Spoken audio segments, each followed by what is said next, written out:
பல மொழி பேசுகின்ற வரம் பெற்ற கோடி அற்புதரான புனித அந்தோனியாரே எங்களுக்காக வேண்டிக் கொள்ளும். பிதா, சுதன், பரிசுத்த ஆவியின் பெயராலே ஆமென். இதுவரை சாதாரண மேலாளராக இருந்தவர் மண்டல மேலாளர் பதவிக்கு உயர்த்தப்படுகின்றார். எனவே லீமேஜ் நகருக்கு அவர் செல்லுகின்றார். அவர் வருவதற்கு முன்னதாகவே சபையில் இருந்த துறவிகள் எல்லாம் இன்னார் நம்முடைய சபையினுடைய மண்டல மேலாளராக நியமிக்க பெற்றிருக்கின்றார் என்பதை கேட்டவுடனே மகிழ்ச்சி அடைந்தார்கள். லீமேஜ் நகரிலே தங்கி அங்கிருந்த துறவிகளை முதலிலே தொடப்படுத்தினார். ஏனென்றால் மனிதர்களை ஒன்றுபடுத்துவதற்கு முன்னதாக தன்னுடைய குறுகிய சமுதாயத்தை மனிதன் ஒன்றுபடுத்த வேண்டும். அதை ஒன்றுபடுத்துகின்ற பொழுது அந்த சமாதானம், அந்த ஒப்புரவு உலகத்திலே கட்டாயம் பாதிப்பை ஏற்படுத்தும். கணவனும் மனைவியும் தங்களுக்குள்ளே பிளவை வைத்துக் கொண்டு, கருத்து வேறுபாடுகளை வைத்துக் கொண்டு தங்களுடைய குடும்பத்திலே அமைதியும் சமாதானமும் இருக்க வேண்டும் என்று ஆண்டவரிடத்திலே அயராது கேட்டு என்ன பலன்? இது ஒரு பைத்தியக்காரத்தனம், முட்டாள்தனம். ஆக இப்படி பிளவின்றிருக்கின்ற ஒரு குடும்பங்கள் செல்லுகின்ற பொழுது, வீதி செல்லுகின்ற பொழுது, ஊர், நாடு, உலகம் என்று பார்க்கின்ற பொழுது எப்படி ஐக்கியம் வரும்? எப்படி சமாதானம் வரும்? எப்படி அமைதி வரும்? எப்படி நிம்மதி வரும்? எனவே லீமேஜ் மண்டலத்தின் மேலாளராக நியமிக்கப்பட்ட அந்த நேரத்தில் இருந்து மக்களிடத்திலே போதிப்பதற்கு முன்னதாக துறவிகளை திட்டப்படுத்த, ஸ்திரப்படுத்த ஆரம்பித்தார். அவர்களிலே 1-2 துறவிகள் தங்களுடைய மனத்திலே சஞ்சலமுற்றவர்களாக, சாத்தானினால் பீடிக்கப்பட்டவர்களாக, சபை உடையை எடுத்து வீசி எறிந்து விட வேண்டும், உலக இன்பத்திற்கு சென்று விட வேண்டும் என்று யோசித்தவர்களாக திகைத்தார்கள். அவர்கள் குழம்பினார்கள், சந்தேகப்பட்டார்கள். இதையெல்லாம் பரிசுத்த ஆவியின் வரத்தினாலே அறிய வந்தார் புனித தோமையார். எனவே சமுதாயத்திற்கு நான் போதிக்கப் போவதற்கு முன்னால் என்னுடைய இந்த மிகச்சிறிய மந்தையை ஒற்றுமைப்படுத்துவேன், பிளரிலிருந்து காப்பாற்றுவேன், இங்கே அமைதியை நிலவச் செய்வேன் என்று நினைத்த புனித அந்தோனியார் தத்தளித்த துறவிகளை எல்லாம் தன்னுடைய அறைக்கு அழைத்து பரிசுத்த ஆவியை பெற்றுக் கொள்ளுங்கள் என்று அவர்களுடைய வாயை திறந்து அவர்கள் நாவிலே சிலுவை அடையாளம் வரைந்தார். இதை செய்தவுடனே அவர்களுடைய சோதனை நீங்கியதாகவும் லீமேஜ் நகர மண்டலம் முழுவதும் துறவிகள் ஒற்றுமையாக சமாதானமாக அவரோடு ஒத்துழைத்தார்கள் என்றும், இதன் மூலமாக பல அற்புதமான காரியங்களை லீமேஜ் மண்டல மேலாளராக இருந்த புனித அந்தோனியார் சாதித்தார் என்றும் வேத வரலாற்றிலே நாம் வாசிக்கின்றோம். கிறிஸ்தல் அன்பார்ந்தவர்களே, இப்பொழுது நடந்து கொண்டிருக்கின்ற காலம் 1227வது ஆண்டு. நான் சொன்னேன், இன்னும் 4 ஆண்டுகள் தான். 36 வயதிலே தன்னுடைய உயிரை கொடுத்தார் புனித அந்தோனியார். 1231வது ஆண்டு. இதற்கு இன்னும் 4 ஆண்டுகள் தான் இருக்கின்றன. நம்முடைய கையில் இருப்பதும் 4 நாட்கள். இது நடந்து கொண்டிருப்பது 1227வது ஆண்டு. அந்த நேரத்திலே ஒரு நாள் மாலை நேரத்திலே, இப்படிப்பட்ட நேரத்திலே மக்கள் எல்லாம் மறையுரை கேட்க வேண்டும் என்ற ஆர்வத்திலே வந்திருக்கின்றார்கள். அந்தோனியாருடைய மறையுரையை கேட்க வேண்டும் என்று பிரசங்க மேடையிலே ஏறி மக்களுக்கெல்லாம் போதிக்க ஆரம்பிக்கின்றார். அவர் போதிக்க ஆரம்பித்து விட்டால் அங்கும் இங்கும் மக்கள் அசைய மாட்டார்களாம். அவர்கள் கண்கள் அவருடைய நாவையே பார்த்த மாதிரி இருக்குமாம். வாய் திறக்க முடியாத அளவிற்கு அவர்கள் பரவசப்பட்டிருப்பார்களாம். அப்படி ஒன்றுபட்டிருக்கின்ற நேரத்திலே அவருக்கு எண்ணத்திலே, ஒரு மனதிலே ஒரு எண்ணம் தோன்றியது. அது என்னவென்றால், அன்று சபையினுடைய மடத்திலே மாலை ஜெபத்தை நடத்த வேண்டியவர் புனித அந்தோனியார். இதை மறந்து விட்டார். ஏனென்றால் பல முறைகள் பரவசம் ஆவதினாலே ஆண்டவரை பற்றி நினைத்தவுடனே, மனிதனை பற்றி நினைத்தவுடனே, இயற்கையை பற்றி நினைத்தவுடனே பரவசமாகிவிடுகின்ற அந்த அற்புத வரப்பிரசாதம் புனித அந்தோனியாரிடத்தில் இருந்த காரணத்தினாலே மறதியும் அதிகம். எனவே மறையுரை போதித்துக் கொண்டிருக்கின்றார். நிசப்தமான வேளை. திடீரென்று அவருடைய மனத்திலே இந்த எண்ணம் அறிகின்றது. ஆஹா, என்னுடைய கடமையிலிருந்து நான் தவறிவிட்டேனே. நான் தலைவனாக இருக்கின்றவன் தவறினால் தொண்டர்கள் எப்படி இருப்பார்கள் என்றெல்லாம் எண்ணிய புனித அந்தோனியார் சபை மடத்திற்கு உடனே செல்ல வேண்டும். அதே சமயத்திலே மக்களுக்கும் அந்த இடைவெளி தெரியக்கூடாது என்கின்ற அளவினிலே கிறிஸ்து அன்பார்ந்த சகோதர சகோதரிகளே, நம் ஆண்டவர் இயேசு கிறிஸ்து அவருக்கு அளித்திருந்த இன்னொரு வரப்பிரசாதம். ஒரு நேரத்தில் 2 இடங்களில் இருக்கின்ற வரப்பிரசாதம். கிறிஸ்துவில் அன்பார்ந்தவர்களை யோசித்து பாருங்கள். எனவேதான் எத்தனை புனிதர்கள் அடைய முடியாத உச்சாணி கொம்பை எட்டி பிடித்திருக்கின்றார் புனித அந்தோனியார். எனவேதான் என்னென்ன புதுமைகள் செய்ய வேண்டுமோ அவ்வளவும் செய்திருக்கின்றார் ஆண்டவர் இயேசு கிறிஸ்துவின் நாமத்தினாலே. எனவே இந்த எண்ணம் அவருடைய மனத்திலே வந்தவுடனே மறையுரையை நிறுத்தினார். ஆனால் பிரசங்க மேடையின் முன்னால் அந்தோனியார் நின்று கொண்டே இருக்கின்றார். மக்கள் பார்க்கின்றார்கள். ஆனால் மறையுரை ஆற்றவில்லை. அந்த நேரத்தில் என்ன நடந்தது? தன்னுடைய உடல் கூட்டை மட்டும் பிரசங்க மேடையிலே விட்டுவிட்டு 1-2 வினாடிகளிலே தன்னுடைய மடத்திற்கு செல்லுகின்றார். ஆக பிரசங்க மேடையிலே ஒரு அந்தோனியார், சபை துறவிகள் மடத்திலே ஒரு அந்தோனியார். மாலை ஜெபத்தை வேகமாக முடித்தார். மறுபடியும் திரும்பி வந்தார். பிரசங்க மேடையிலே தன் உடற்கூட்டிற்குள்ளே புகுந்தார். மறையுரையை தொடர்ந்தார். கிறிஸ்து அன்பார்ந்த சகோதர சகோதரிகளே, இதுவரை காத்திருந்த மக்கள் என்ன நினைத்தார்கள் தெரியுமா? அந்தோனியார் அங்கே சென்றார், ஜெபம் செய்தார், திரும்பி வந்தார் என்பதெல்லாம் அவர்கள் நினைக்கவில்லை. ஆண்டவரோடு பரவசத்திலே ஐக்கியமாகிவிட்டார் என்று நினைத்தார்கள். மறையுரை ஆற்றுகின்ற பொழுதே பரவசமாவதும் உண்டு. ஆனால் இந்த நேரத்திலே புனித அந்தோனியார் தன்னுடைய கடமையை மறந்துவிட்ட ஒரு காரணத்திற்காக மறையுரை ஆற்றிக் கொண்டிருக்கின்ற பிரசங்க மேடையிலும் நின்று கொண்டிருக்கின்றார். அதே சமயத்திலே சபை மடத்திலே ஜெப நேரத்திலும் இருக்கின்றார். ஒரே மனிதன் ஒரே நேரத்தில் 2 இடங்களில் இருக்கின்ற அற்புத புதுமை புனித அந்தோனியாருக்கு ஆண்டவர் வழங்கியிருந்தார். கிறிஸ்து அன்பார்ந்த சகோதர சகோதரிகள், இன்னும் ஏராளமான சொல்ல சொல்ல சொல்ல சொல்ல சுரக்கின்ற அமுத சுரது போல சுரந்து கொண்டே வரும். மண்ணை தோண்ட தோண்ட தோண்ட தோண்ட சுரக்கின்ற நீரூற்று போல இவருடைய வரப்பிரசாதங்கள், புனிதத்தன்மைகள், புதுமைகள் அத்தனையும் அனுமான் வால் போல வளர்ந்து கொண்டே போகும். இன்னொரு முறை பிரிவே என்று சொல்லப்படுகின்ற ஒரு இடம். இந்த இடத்திலே லீமேஜ் மண்டலம் மிகப்பெரிய மண்டலம். லீமேஜ் நகரம் ஒரு பட்டணம். இதிலிருந்து சற்று ஒதுங்கி பிரிவே என்று சொல்லப்படுகின்ற ஒரு குக்கிராமம். இந்த குக்கிராமத்திலும் பிரான்சிஸ்கன் துறவிகள் வாழ்ந்து கொண்டிருக்கின்றார்கள். அங்கே காட்டுக்குள்ளே ஒரு குகை. இந்த குகைக்குள்ளே புகுந்து நாள் முழுவதும் ஆண்டவரை பற்றி சிந்திப்பதிலே அவர் தியானிக்க ஆரம்பித்தார். ஏனென்றால் ஆண்டவரை பற்றி மறையுரை கொடுப்பது மட்டுமல்ல, இன்னும் ஓரிரு நாட்களிலே நாம் பார்ப்போம், பாப்பரசர் இவருக்கு கட்டாயமான ஆணை பிறப்பித்திருந்தார். குருக்கள் ஆலயத்திலே போதிக்கின்ற பிரசங்கங்களை எல்லாம் ஆண்டு முழுவதற்குமாக புனித அந்தோனியார் தயார் செய்ய வேண்டும் என்று பாப்பரை ஆணை பிறப்பித்ததை ஒரு சில நாட்களிலே நாம் பார்க்க இருக்கின்றோம். எனவே தனிமையிலே, மௌனத்திலே அந்த நாட்களை செலவழிப்பதற்காக, தன்னன் தனியனாக இருந்து தவத்திலே செலவழிப்பதற்காக ஆண்டவரோடு ஒன்றிக்க அந்த குகையை தேர்ந்தெடுத்தார். அந்த இடத்திலே தண்ணீர் பஞ்சம். மக்கள் எல்லாம் தண்ணீர் பஞ்சத்தினால் வாடினார்கள். தாகத்திற்கு தண்ணீர் இல்லை, துறவிகளுக்கும் அப்படியே. எனவே மக்கள் எல்லாம், கிராமத்து மக்கள் எல்லாம் திரண்டு சன்னியாசிகளோடு சேர்ந்து குகையின் முன்னால் நின்று கொண்டிருக்கின்றார்கள். முணு முணு என்ற சத்தம். இந்த சத்தத்தை கேட்ட அந்தோனியார் வெளியே வருகின்றார் குகையை விட்டு. அவர்கள் எதற்காக வந்திருக்கின்றார்கள் என்பதை அறிந்தாலும் அவர்களுடைய வாயிலிருந்து கேட்க வேண்டும் என்பதற்காக, என்ன சகோதரர்களே என்று கேட்கின்றார். அப்பொழுது அவர்கள் சொல்வார்கள், புனிதரே, தண்ணீருக்காக நாங்கள் ஏகப்பட்ட பஞ்சத்திலே இருக்கின்றோம். வறட்சி எங்களை வாட்டுகின்றது. தண்ணீர் தாகம் எங்களை வாட்டுகின்றது. எப்படியாவது எங்களுக்கு தண்ணீர் நீங்கள் பெற்று தர வேண்டும் என்று. அந்தோனியாருடைய மனம் இளகியது, இரக்கத்தினால் இளகியது. மக்கள் படுகின்ற அந்த வாட்டப்படுகின்ற அந்த வேதனையை உடனடியாக மாற்ற வேண்டும், அதற்கு விடையளிக்க வேண்டும் என்று நினைத்தார். தன்னுடைய கையை கொண்டு அந்த குகையின் முன்னாலே சிலுவை அடையாளம் வரைந்து ஜெபித்தார். லூர்து நகரிலே 1858 ஆண்டு தாமே அமலோற்போம் என்று சூபிரஸ் பெர்னதத் என்று சொல்லப்படுகின்ற சிறுமிக்கு 18 முறைகள் காட்சி கொடுத்தாள் தேவன்னை.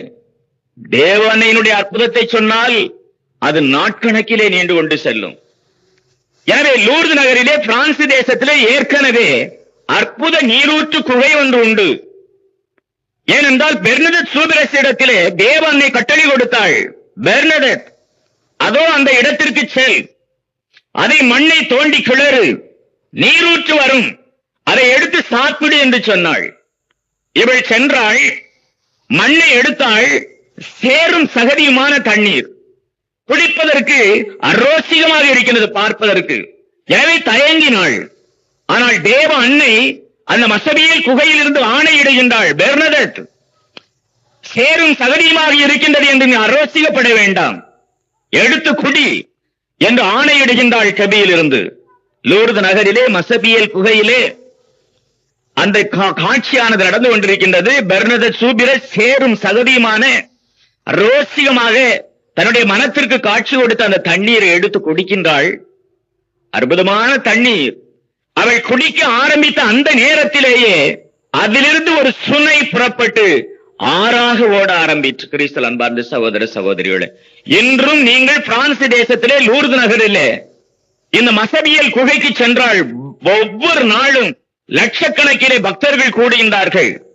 இந்த அற்புத நீரூற்றிலிருந்து நீரினை எடுத்துச் செல்லுகின்றார்கள். பல வாரிசர்கள் குளிக்கின்றார்கள், சுகம் பெறுகின்றார்கள். அற்புத நீரூற்று.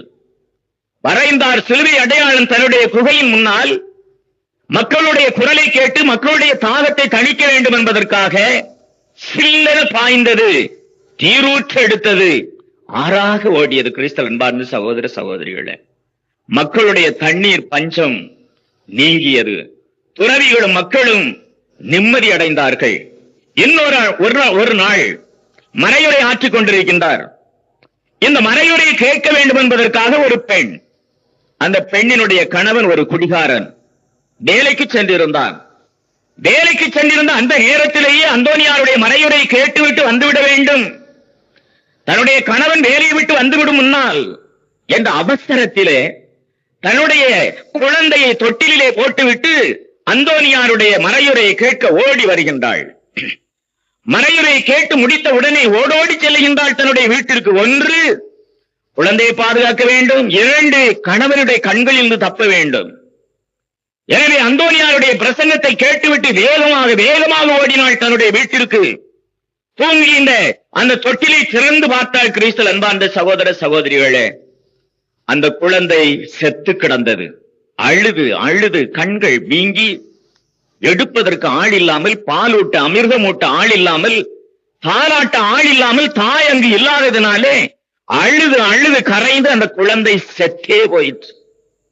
அந்த இறந்த குழந்தையை தோளிலே போட்டுக்கொண்டு செல்லுகின்றாள். அந்தோனியாருடைய பாதத்திலே வீழ்கின்றாள். ஐயா, உடைய மறையுரையை நான் கேட்க வந்தேன், எனக்கு ஏற்பட்ட துன்பத்தை துயரத்தை பார்த்தீர்களா என்று அவருடைய காலடியிலே தன் குழந்தையை கிடத்தினாள். ஆண்டவரை நோக்கி ஜெபித்த புனித அந்தோனியார் அந்த குழந்தையினுடைய நெற்றியிலே சிலுவை அடையாளம் வரைந்து, குழந்தையே எழுந்து நில், என்ன நடந்தது என்று நான் சொல்லி நீங்கள் தெரிய வேண்டியதில்லை. கிறிஸ்தல் அன்பார்ந்த சகோதர சகோதரிகளே, கோடி அற்புதம். இதனால் தான் நான் சொன்னேன், அவர் பெயரை நினைத்தாலே சிந்தையெல்லாம் இனிக்கும், அவருடைய பெயரை கேட்டாலே செவியெல்லாம் இனிக்கும், அவருடைய பெயரை நாவினால் சொன்னால் நாவினிக்கும், அவருடைய நம்முடைய உடம்பிலே அந்த பெயர் இறங்கினால் உடம்பெல்லாம் புலகாங்கிதம் அடையும், மெய் சிலிர்க்கும்.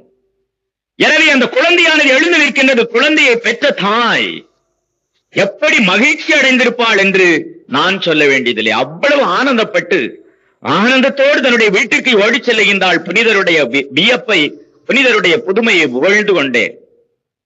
இன்னொரு நாள் மறையுரை ஆற்றிக் கொண்டிருக்கின்றார் மறை வெளியிலே.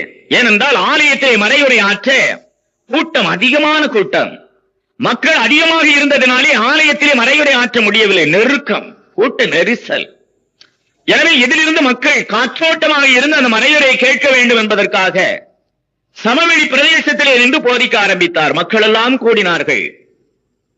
அப்பொழுது சாத்தான் இவருடைய மறையுரையை நிறுத்த வேண்டும், மக்கள் இவருடைய மறையுரையை கேட்கக்கூடாது, இந்த பிரசங்க ஆற்றலை இவரிடத்திலிருந்து எடுத்துவிட வேண்டும் என்று சாத்தான் தொடக்கத்தில் இருந்து, அவர் 5 வயது சிறுவனாக இருந்த பொழுதே சாத்தான் தொடங்கி இருந்த அந்த சோதனை இன்னும் தொடர்ந்து கொண்டே இருக்கின்றது. எனவே என்ன செய்தான்? கோர மழையை பெய்ய செய்தான். இடி இடித்தது, மின்னல் மின்னியது, கோர மழை பெய்தது, பாறைகளையும் கற்பாறைகளையும் மணலையும் வாரி சென்றது. மக்கள் எல்லாம் வியந்தார்கள். அந்தோனியார் மக்களிடத்திலே சப்த கூட்டு உரத்த குரலிலே கூறினார், இது சாத்தானுடைய சோதனை, யாரும் உங்களுடைய இடத்திலிருந்து என்று எழுந்திருக்க வேண்டாம். யாரும் பயப்பட வேண்டாம். யாரும் மழையிலிருந்து தப்பிப்பதற்காக ஓட வேண்டாம். இது சாத்தானினுடைய சோதனை. ஆண்டவன் உங்களை காப்பார். அப்படியே அமருங்கள் என்று உரத்த சத்தத்திலே புனித அந்தோனியார் சப்தமிட ஆரம்பித்தார். கிறிஸ்தல் அன்பார்ந்த சகோதர சகோதரிகளே, அப்படிப்பட்ட இடி, அப்படிப்பட்ட மின்னல், அப்படிப்பட்ட வாரி செல்லுகின்ற தண்ணீர் வெள்ளம் சாத்தானுடைய சோதனை. ஆனால் கிறிஸ்தல் அன்பார்ந்த சகோதர சகோதரிகளே, பழைய ஏற்பாட்டிலே யோபுவுக்கு ஆண்டவர் சொன்னதை பார்த்தோமே. கடல் கரையை நோக்கி இதை விட்டு தாண்டி வராதே என்று கடலுக்கு கட்டளையிட்ட பொழுது என் வலதுபுறத்தில் இருந்து ஆலோசனை சொல்லிக் கொடுத்தவன் யார்? ஆகாச மண்டலத்திலே கோள்களும் மண்டலங்களும் செல்லுகின்ற பாதை, நீ இன்னின்ன பாதையிலே தான் செல்ல வேண்டும் என்று வரையறுத்து கொடுத்த பொழுது என் வலதுபுறத்திலே இருந்து ஆலோசனை சொல்லிக் கொடுத்தவன் யார் என்று ஆண்டவர் சொன்னாரு. எல்லை வகுத்தார் புனித அந்தோனியார். தன்னுடைய மறையுரையை கேட்டுக்கொண்டிருந்த மக்கள் அனைவர் மேலும் ஒரு துளி மழை விழட்டுமே, பெரிய அரண்மனை போன்று அங்கே மக்களை காத்தது புனித அந்தோனியாருடைய ஜெபம். ஒரு சொட்டு மழை அந்த மனிதர்கள் மேல் படவில்லையாம். சுற்றி வெள்ளம் ஓடிக்கொண்டிருக்கின்றது, கற்பாறைகளை அடித்துக் கொண்டிருக்கின்றது, வாரி செல்லுகின்றது மரங்களை எல்லாம். ஆனால் மக்கள் மறையுரை கேட்டுக் கொண்டிருக்கின்ற அந்த இடத்திலே ஒரு சொட்டு மழை, ஒரு துளி. கிறிஸ்தல் அன்பார்ந்த சகோதர சகோதரிகளே, ஆச்சரியமான மனிதன், ஆச்சரியமான புனிதன், ஆச்சரியமான துறவி. அவரை நாம் பாதுகாவலராக கொண்டிருப்பது மாபெரும் புதுமை. நம்முடைய தந்தை நாதன் அவர்கள் எனக்கு ஞாபகம் வருகின்றது. 4-5 ஆண்டுகளுக்கு முன்னால் கழிகைமா நகரிலே நான் பங்கு தந்தையாக இருக்கின்ற பொழுது புனித அந்தோனியார் சுரூபம் ஒன்று தயாரிக்க வேண்டும் என்று ஒரு நபரிடம், அவரும் என்னுடைய நண்பரை, சொல்லிவிட்டிருந்தார். கழிகை நண்பர் என்னிடத்திலே வந்தார். இன்ன இடத்திலே நீங்கள் செல்லுங்கள், இன்ன இடத்திலே சுரூபம் செய்யுங்கள், இப்படி செய்யுங்கள், அப்படி செய்யுங்கள், இதெல்லாம் சொல்லிவிட்டேன். சென்றார்கள், முழு சுரூபமாக கொண்டு வந்தார்கள். கழிகைமா நகரிலே பங்களாவிலே வைத்து மந்திரித்து கொடுத்தேன். நாதன் சுவாமியார் அவர்கள் எனக்கு எழுதினார்கள், சுவாமி, நீங்கள் மந்திரித்து கொடுத்தீர்கள் ஒரு சுரூபம், அந்தோனியார் சுரூபம். நான் பயந்து கொண்டே இருந்தேன். ரயில் பயணத்திலே என்ன ஆகுமோ, ஸ்கிராச்சஸ், சிராய்ப்புகள் ஏற்பட்டு விடலாம், கைகள் உடைந்து விடலாம், கால் உடைந்து விடலாம், தலை உடைந்து விடலாம். எங்கிருந்து வர வேண்டும்? நம்முடைய நாட்டிலுள்ள தென்கோடி பிரதேசத்திலிருந்து மும்பை நகர் வர வேண்டும் என்றால் மிக அற்புதமான காரியம். ஒரு சிராய்ப்பு இல்லை, ஒரு உடைசல் இல்லை சுவாமி, அற்புதமான சுரூபம் என்றார். எனவே மனிதன் கல்லை பார்த்து தெய்வம் என்றால் அது தெய்வம். மனிதன் கல்லை பார்த்து இது கல் என்றால் அது கல். அனைத்து மனிதனுடைய இதயத்தை பொறுத்ததுதான். எனவே ஒரு கல்லை பார்த்து இது யானை என்று சொல்லுகின்றான் ஒருவன், இது பாம்பு என்று சொல்லுகின்றான் ஒருவன், இல்லை இது கல் என்று சொல்லுகின்றான் ஒருவன். நம்முடைய நாட்டிலே பழமொழி உண்டு, பாம்பை கண்டால் கல்லை காணோம், கல்லை கண்டால் பாம்பை காணோம் என்று. இதற்கு எப்படி விளக்கம் கொடுப்பார்கள் என்றால், பாம்பு ஓடுகின்றது கல்லை காணோம், கல் இருக்கின்றது பாம்பை காணோம் என்பார்கள். அல்ல, அது அல்ல அர்த்தம். பாம்பானது நாக தேவதையாக சித்தரிக்கப்பட்டிருக்கின்றது, அது கல்லிலே உருவெடுக்கப்பட்டிருக்கின்றது, செதுக்கப்பட்டிருக்கின்றது.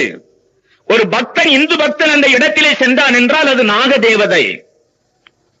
அங்கே கல்லை காண முடியாது. அவன் பரவசத்திலே ஈடுபடுகின்ற பொழுது அங்கே கல் தோன்றவில்லை, அவன் முன்னால் நாக தேவதை நிற்கின்றாள். இன்னொருவன் பக்தி இல்லாதவன் அங்கே செல்லுகின்றான், அங்கே பாம்பை காண்கின்றான், அங்கே நாக தேவதை அவன் காண்பதில்லை, கல்லையே பார்க்கின்றான். எனவே பாம்பை கண்டால் கல்லை காணோம், கல்லை கண்டால் பாம்பை காண்போம் என்பார்கள் மனிதனுடைய இதயம். எனவே நான் ஆரம்பத்திலே சொன்னேன், இந்த உலக வாழ்க்கையிலே மனிதனுக்கு நம்பிக்கை வர வேண்டும், தன்னம்பிக்கை, மன பலம். அதே போல ஆத்மீக நம்பிக்கை, ஆன்ம பலம். இந்த இரண்டும் உள்ள மனிதன் ஜெயிக்கின்றான், ஆண்டவனை பார்க்கின்றான், தத்ரூபமாக ஆண்டவரோடு வாழலாம், நாமும் வாழலாம் இப்புனிதரை போல. ஆனால் முயற்சிகள் எடுக்க வேண்டும், புண்ணிய சாங்கவாங்க முயற்சிகள் எடுக்க வேண்டும், உத்தம கணத்திலே உயர வேண்டும், அந்த உச்சாணி கொம்பை எட்டி நாமும் பிடிக்கலாம், முயற்சி செய்ய வேண்டும். இன்னொரு நாள் புனித அந்தோனியார் மறையுரை ஆற்றிக் கொண்டிருக்கின்றார்.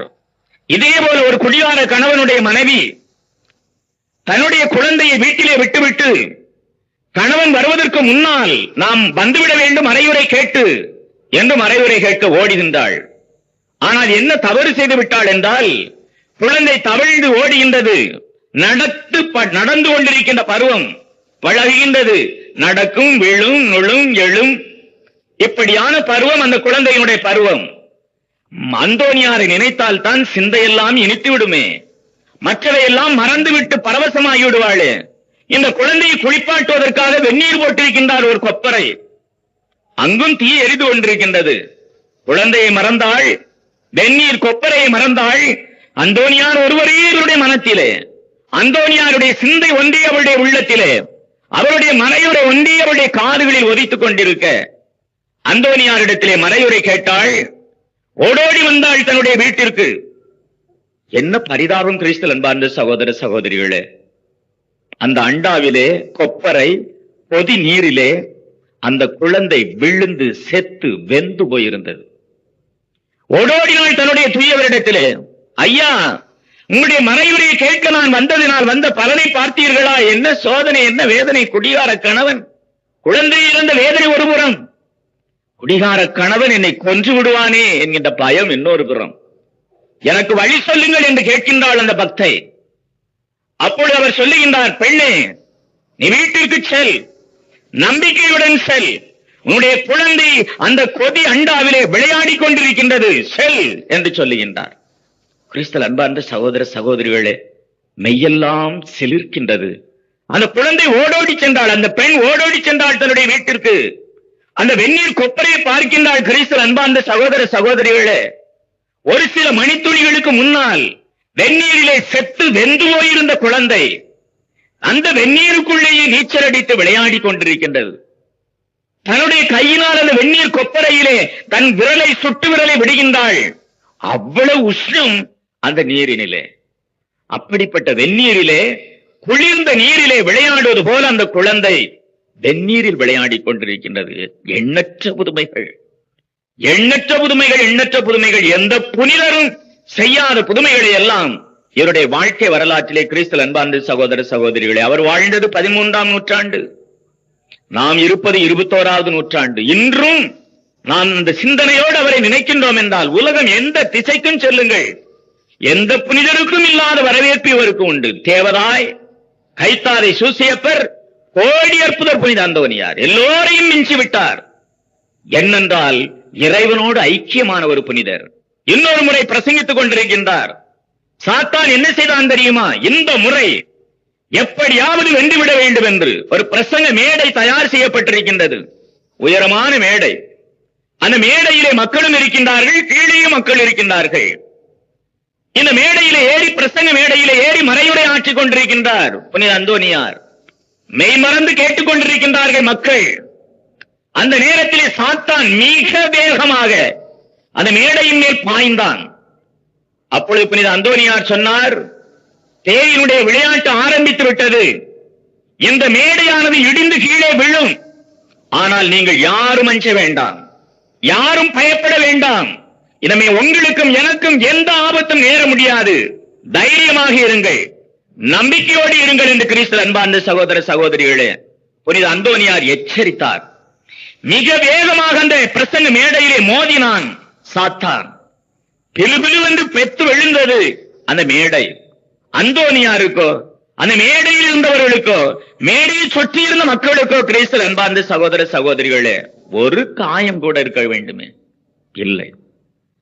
இப்படிப்பட்ட சாத்தானுடைய தொல்லைகள், பலவித வரப்பிரசாதங்கள், பலவித புதுமைகள், இவைகளை எல்லாம் செய்த போதே அந்தோனியார் லீமேஜ் நகர மண்டல மேலாளராக இருந்தவர் எப்பொழுது வட இத்தாலி பிரதேசத்தினுடைய சபை மேலாளர் பதவிக்கு உயர்த்தப்படுகின்றார். எனவே சபை மேலாளர் பதவிக்கு உயர்த்தப்பட்டால் இவர் இருக்க வேண்டிய இடம் இத்தாலி தேசம். எனவே லீமேஜ் நகரை விட்டு இத்தாலி நாட்டிற்கு செல்ல வேண்டும், அங்கே இவருடைய பணியை செய்ய வேண்டும். அந்த நாடு முழுவதும் இவருடைய கவனிப்பிலே உள்ளது. அந்த துறவிகள் முழுவதும், சன்னியாசிகள் முழுவதும் இவருடைய கையிலே ஒப்படைக்கப்பட்டிருக்கின்றார்கள். மிகப்பெரிய பதவி. ரோமிய தலைமை சங்கம் வத்திக்கான் இருக்கின்ற இடம், பாப்பிரை வாழ்கின்ற இடம். மிக சந்தோஷமாக அப்பொழுது பாப்பிரையாக இருந்தவர் 9வது கிரகோரியார், 3வது இனசென்ட் என்கின்ற பாப்பிரை இறந்து விட்டார். இதற்குள்ளாக புதிய பாப்பானவர் தேர்ந்தெடுக்கப்பட்டிருக்கின்றார் 9வது கிரகோரியார். அவரை சந்திக்கலாம், அவரோடு உரையாடலாம் என்றெல்லாம் மனத்திற்குள்ளே நினைத்துக் கொண்டு வட இத்தாலி பிரதேசத்திற்கு பிரயாணம் ஆரம்பித்தார். என்ன செய்தார்? 1228வது ஆண்டு தன்னுடைய பிரயாணத்தை ஆரம்பிக்கின்றார். கால்நடையாக ஏறக்குறைய 200 மைல் அப்பால் மார்சைல்ஸ் என்று சொல்லப்படுகின்ற ஒரு துறைமுகம். இந்த துறைமுகத்திற்கு சென்றுதான் கப்பல் ஏற வேண்டும். சாரட் வண்டியிலே சென்றிருக்கலாம். அவளை பெரிய உயர்ந்த அந்தஸ்து வாய்ந்தவர். எந்த பிரமுகரிடத்திலே உதவி கேட்டாலும் செய்திருப்பான், எந்த பணக்காரனிடத்தில் கேட்டிருந்தாலும் செய்திருப்பான். ஆனால் அவர் கேட்கவில்லை. கால்நடையாக தான் உடுத்திய ஒரே உடுப்பை, வேறு எந்த விதமான பையோ பணமோ இல்லாமல், வழிக்கு ஒரு துணையாக லுக்கல்லுடி என்று சொல்லப்படுகின்ற ஒரு சக துறவியை மட்டும் அழைத்துக் கொண்டு கால்நடையாக மார்சைல்ஸ் துறைமுகத்தை நோக்கி அவர்கள் நடந்து பயணம் செய்து கொண்டிருக்கின்றார்கள். அந்த நேரத்திலே ஒரு விதவை தன்னுடைய வீட்டிலிருந்து பார்க்கின்றாள். 2 துறவிகள் சன்னியாசிகள் தள்ளாடி தள்ளாடி சென்று கொண்டிருக்கின்றார்கள். ஏனென்றால் 250 மைல்கள் அவர்கள் நடந்து செல்ல வேண்டும். கையில் பணம் இல்லை, பிச்சை எடுத்து சாப்பிட வேண்டும். பிச்சை போட்டால் சரி, பிச்சை இல்லை என்றால் இல்லை. இருக்க இடம் இல்லை, ஏதாவது ஒரு ஊரிலே தங்க வேண்டும். காட்டிலே இருட்டிலே மாட்டிவிட்டால் அங்கே இருப்பார்கள். இப்படியெல்லாம் சென்ற துறவிகளுக்கு மாற்றுடை இல்லை. இப்படிப்பட்ட கஷ்டங்கள் எல்லாம் அனுபவித்த 2 பேரும் தோள்மேல் கையை போட்டுக்கொண்டு ஒருவரை ஒருவர் அணைத்தவாறு அவர்கள் தள்ளாடி தள்ளாடி நடந்து செல்வதை தூரத்திலிருந்து பார்க்கின்றாள் ஒரு உதவி பெண். அவளும் பெரிய பணக்காரி அல்ல. அனிசி சீமாட்டி என்று ஒரு பொருத்தியை நாம் சந்தித்தோம். அவள் பெரிய சீமாட்டி, பணக்காரி. ஆனால் இவள் ஒரு ஏழை விதவை பெண். ஆனால் 2 துறவிகளை கண்டவுடனே அவருடைய மனம் இழகியது. இவர்களை எப்படியாவது தன்னுடைய வீட்டிற்கு அழைத்து சென்று உபசரிக்க வேண்டும். கொஞ்சம் தாமதப்படுத்தி களைப்பாரிய பிற்பாடு இழைப்பாரிய பிற்பாடு அவர்களை அனுப்ப வேண்டும் என்று நினைத்து ஓடோடி செல்லுகின்றாள். அவர் அந்தோனியார் என்று அவளுக்கு தெரியவில்லை. அவர் புதுமை செய்கின்ற வரத்தை கொண்டவர் என்று அவளுக்கு தெரியாது. அவருடைய நாவன்மையை பற்றி அவளுக்கு தெரியாது. யாரோ சாதாரண ஒரு துறவிகள், அவர்களுக்கு உதவி செய்ய வேண்டும் என்று என் சீடன் ஒருவனுக்கு என் பெயரினால் 1 கிண்ணம் தண்ணீர் நீங்கள் கொடுத்தாலும் கைமாறு பெறாமல் போக மாட்டீர்கள் என்று உறுதியாக உங்களுக்கு சொல்லுகிறேன் என்று வேதத்திலே ஆண்டவர் சொல்லியிருக்கின்றார். என் சீடன் எனக்காக குடும்பத்தை, இல்லறத்தை, வீட்டை, சொத்தை, சுகத்தை, நிலபுலன்களை விட்டுவிட்டு என்னை பின் செல்கின்றானே ஒரு சீடன், அவனுக்காக 1 கிண்ணம் தண்ணீர் நீங்கள் கொடுத்தாலும் நீங்கள் கைமாறு பெறாமல் போக மாட்டீர்கள் என்று உறுதியாக சொல்லுகிறேன் என்ற ஆண்டவருடைய வார்த்தைகள் அவளுடைய இதயத்திலே அடித்தன. ஓடோடி சென்றாள். துறவிகளின் பாதத்திலே வீழ்ந்தாள். ஐயா, உங்களை பார்க்க கஷ்டமாக இருக்கிறது, மன கஷ்டமாக இருக்கிறது, வேதனைப்படுகிறேன். தயவு செய்து என்னுடைய குடிசை வீட்டிற்கு வாருங்கள். நான் கொடுக்கின்ற உணவை அருந்தி கொஞ்சம் இளைப்பாறி விட்டு அதன் பின்பு உங்கள் பயணத்தை தொடருங்கள் என்று கேட்டுக்கொண்டாள் அந்த ஏழை விதவை பெண். சென்றார்கள். தள்ளாடி தள்ளாடி அந்த குடிசை அடைந்தார்கள். அந்த இடத்தே இத்தாலி தேசத்தை அடுத்த அந்த பிரதேசங்களிலே நாம் குடிக்க தண்ணீர் கொடுப்பது போல தாகத்திற்கு அந்த இடங்களிலே அவர்கள் என்ன கொடுப்பார்கள் தெரியுமா? வைன், திராட்சை ரசத்தை அவர்களுக்கு கொடுப்பார்கள். சாதாரண உணவு அவர்களுக்கு. நமக்கு மயக்கம் அளிக்கின்ற போதை, ஆனால் அவர்களுக்கு குடிக்கின்ற தண்ணீர். எனவே நம்முடைய வீட்டிற்கு சென்றால் தண்ணீர் கொடுத்து உபசரிப்பது போல, இல்லை என்றால் 1 கப் காஃபி கொடுத்து உபசரிப்பது போல, இல்லை என்றால் குளிர்பானம் கொடுத்து உபசரிப்பது போல, இங்கே இந்த ஏழை விதவை பெண் தீப்பாயிலே சிறிதளவு ரசம் இருக்கின்றது. இந்த ரசத்தை வைத்தும் கொஞ்சம் ரொட்டியை வைத்தும் இந்த துறவிகளை உபசரிக்க வேண்டும் என்று நினைத்தாள். ஆனால் சாதாரண பாத்திரத்திலே இந்த துறவிகளுக்கு, சன்னியாசிகளுக்கு பரிமாற அவள் விரும்பவில்லை. அவ்வளவு கஷ்டப்பட்ட அட்ட தரித்திரம். எனவே பக்கத்து வீட்டிற்கு சென்றாள். விலை உயர்ந்த கண்ணாடி சீசாக்களை வாங்கி வந்தாள். அதிலே கொப்பரையில் இருந்து ரசத்தை திறந்து அந்த கொப்பரையில் இருந்து விழுந்த ரசத்தை அந்த பாத்திரங்களிலே நிரப்பினாள். ரொட்டி துண்டுகளையும் பாத்திரத்திலே நிரம்பி இருந்த அந்த ரசத்தையும் கிறிஸ்து அன்பார்ந்தவர்களே நம்முடைய சீடர்களிடம் கொண்டு வந்தாள். ஏதோ ஒரு நினைவாக கொண்டு வந்த அந்த 2 சீசாவும் ஒன்றோடு ஒன்று மோதி சிதறி கீழே விழுந்தது துண்டு துண்டாக. அதை பொறுக்குவதிலே கவனமாக இருந்தாள். வேதனைப்பட்டாள். இதற்குள்ளாக இன்னொரு காரியத்தை மறந்தாள். கொப்பரையை மூட மறந்து விட்டாள். இருந்தது சிறிதளவு ரசம். கிடைத்த சீசாக்களோ ஓசியில் கிடைத்தது, இரவலுக்கு பெற்றது. சீசாக்களை ஒப்படைக்க வேண்டும், உடைந்து விட்டது.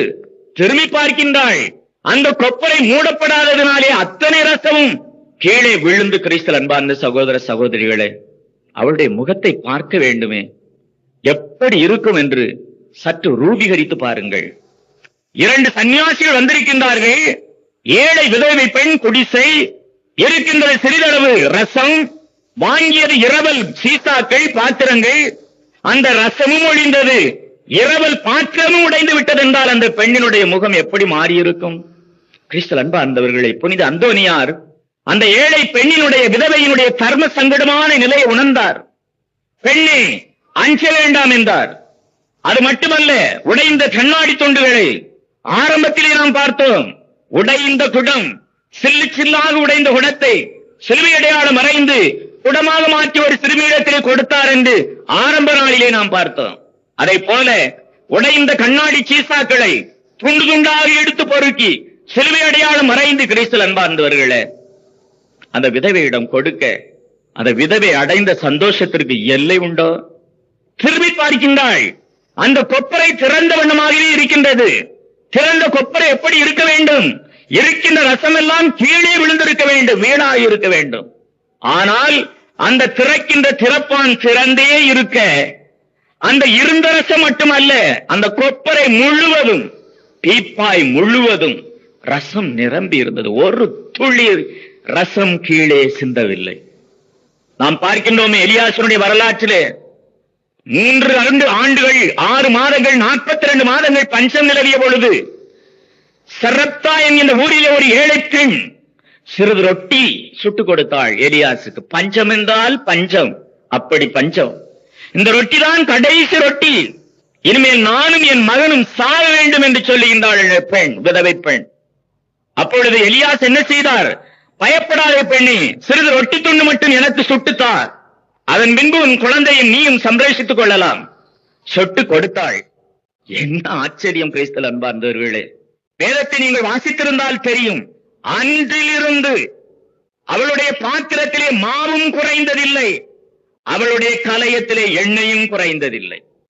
ஆண்டவன் கொடுக்கின்ற பொழுது கூரையை பிரித்து கொண்டு கொடுப்பானாம். ஒரு சந்தர்ப்பம், ஒரு சமயம் மனிதனுக்கு வரும். சம்பாத்தியம் செய்வதற்கு, பணத்தை வாங்கி குவிப்பதற்கு, தன்னுடைய சொத்து சம்பாதிப்பதற்கு, வசதி வாய்ப்புகளோடு வாழ்வதற்கு ஒரு சந்தர்ப்பம் மனிதருக்கு ஆண்டவன் எல்லோருக்கும் கொடுக்கின்றான். சிலர் சிக்கர பிடித்துக் கொள்கின்றார்கள், சிலர் நழுவ விடுகின்றார்கள், அவ்வளவுதான். எனவே இந்த ஏழை பெண்ணுக்கு ஆண்டவன் கூரையை தீர்த்து கொண்டு கொடுத்தான். கிறிஸ்துவில் அன்பார்ந்தவர்களே, அவருடைய தீப்பாயிலே ரசம் குறையவில்லை. உடைந்த சீசாக்கள் ஒன்றாயின, மகிழ்ந்தாள், ஆனந்த கூத்தாடினாள், துறவிகளை கவனித்தால் இளைப்பாடினார்கள். மறுபடியும் தங்களுடைய பயணத்தை தொடர்ந்து மார்சைல் துறைமுகத்திலே கப்பல் ஏறி 1229 ஆண்டு இருக்கின்றது என்னும் 2 ஆண்டுகள் இத்தாலி தேசத்திலே, ரோமையிலே, வத்திக்கானிலே பாப்பிரையின் முன்னால் தோன்றுகின்றார் 9வது கிரகோரியார். அவர் அடைந்த நாள் எப்படிப்பட்ட நாள் தெரியுமா? பாப்பிரையை பார்ப்பதற்காக வாரத்திலே ஒரு நாள் உலகெங்கிலும் உள்ள மக்கள் பொதுவாக இருந்து பாப்பிரை சந்திப்பதற்காக ஒரு நேரம் ஒதுக்கப்படும். 1 மணி நேரம் அந்த மேடையிலே நின்று கொண்டு உலக நாடுகளிலும் வந்திருக்கின்ற அத்தனை மக்களுக்கும் செய்தி சொல்வார். அதை கண்டு மக்கள் எல்லாம் பரவசம் அடைவார்கள். பாப்பரசரை பார்த்தோம், பாப்பரசருடைய வார்த்தைகளை கேட்டோம், பரவசம் அடைந்தோம் என்று. அப்படிப்பட்ட நாளிலே ரோமையிலே, வத்திக்கானிலே 9வது கிரகோரியாரினுடைய அரண்மனையிலே நிற்கின்றார். இதை பற்றி அந்தோனியாருடைய புகழ் வட இத்தாலி தேசத்தினுடைய மேலாளராக அந்தோனியார் வருகின்றார் என்று இத்தாலி தேசம் முழுவதும் பரவ 9வது கிரகோரியார் பாப்பிரையும் அறிந்திருந்தார். அந்த புரிதலை நான் நேரிலே பார்க்க வேண்டும், அவனுடைய வார்த்தைகளை நான் நேரிலே கேட்க வேண்டும், உலகாங்கிதம் அடைய வேண்டும் என்று ஆவலோடு காத்துக் கொண்டிருக்கின்றது வத்திக்கான். 9வது கிரகோரியார் பாப்பிரை, கர்தினால்மார்கள், சூழ இருக்கின்ற நேற்றாணிமார்கள், குருக்கள், துறவிகள், சன்னியாசிகள், பொதுமக்கள் என்று, இது ரோமையிலே மட்டுமல்ல, அகில உலகம் எங்கும் என்று வந்திருக்கின்றார்கள் திரியாத்திரைகள். கிறிஸ்துவில் அன்பார்ந்தவர்களை யோசித்து பாருங்கள். பல நாட்டை சார்ந்தவர்கள், பல மொழி பேசுபவர்கள், பல கலாச்சாரத்தை கொண்டவர்கள், பல நாகரிகத்தை கொண்டவர்கள், பல மொழி பேசுகின்றவர்கள் அங்கே கூடியிருக்கின்றார்கள். பாப்பரையின் முன்னால் அந்தோனியார் தோன்றியவுடனே, சகோதரரே, என்று நீங்கள் ஒரு மறையுரையின் முன்னால் ஆற்ற வேண்டும்.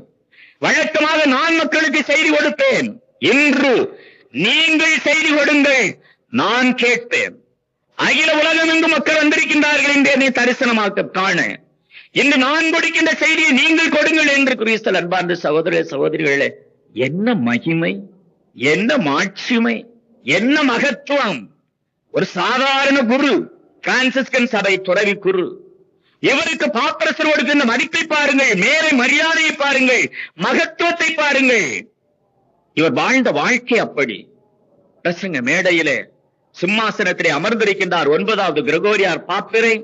கர்தினால்மார்கள் புடைசூழ, மேற்றாணிமார்கள் பக்கத்திலே அமர்ந்திருக்க, குருக்கள், சன்னியாசிகள், துறவிகள் என்று ஆயிரக்கணக்கிலே இருக்க, லட்சக்கணக்கான மக்கள் அகில உலகம் எங்கிலும் திரண்டு வந்து அந்த சமவெளியை நிரப்பிக் கொண்டிருக்க, கிறிஸ்து அன்பார்ந்த சகோதர சகோதரிகளே, முழங்கினார் மேடையில ஏறி புனித அந்தோனியார். என்ன நடந்தது என்று கேட்கின்றீர்களா? பல மொழி பேசுகின்ற வரத்தை ஆண்டவர் கொடுத்திருந்தார் என்று இந்த பிரசங்கத்தின் முதலிலே நாம் சொன்னோம். பல மொழி பேசும் வரப்பிரசாதம் பெற்ற கோடியற்புதரான புனித அந்தோனியாரே என்றுதான் இன்றைய மறையுரை நாம் ஆரம்பித்தோம், ஞாபகம் இருக்கும். எனவே 9வது கிரகோரியார் பாப்பரையின் முன்னால் திரண்டிருந்த லட்சக்கணக்கான மக்கள், சர்வதேசத்திலிருந்து வந்த மக்கள், பல மொழி பேசுகின்ற மக்களுக்கு இவர் தன்னுடைய மொழியிலே பேசினார். ஆனால் வந்திருந்த மக்கள் தமிழ்நாட்டை சார்ந்தவர்களா? அவர்கள் தமிழ் மொழியிலே கேட்டார்கள். இத்தாலியை சார்ந்தவனா? அவன் லத்தீன் மொழியிலே கேட்டான். கிரேக்கரை சார்ந்தவனா? கிரேக்க மொழியிலே கேட்டான். கிறிஸ்து அன்பார்ந்தவர்களே, எவன் எவன் எந்த மொழி பேசுகின்றானோ அதே மொழியிலே கிறிஸ்து அன்பார்ந்த சகோதர சகோதரிகளே, வேதத்தை புரட்டி பாருங்கள். ஒரு சங்கதி நமக்கு ஞாபகம் வர வேண்டும்.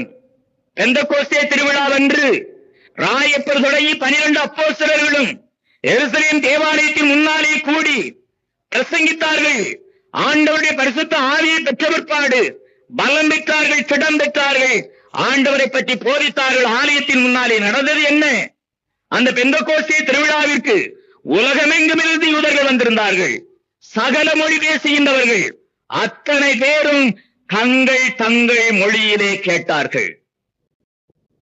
பல மொழி பேசுகின்ற வரம் பெற்ற கோடி அற்புதரான புனித அந்தோனியாரே எங்களுக்காக வேண்டிக் கொள்ளும். பிதா, சுதன், பரிசுத்த ஆவியின் பேராலே ஆமென்.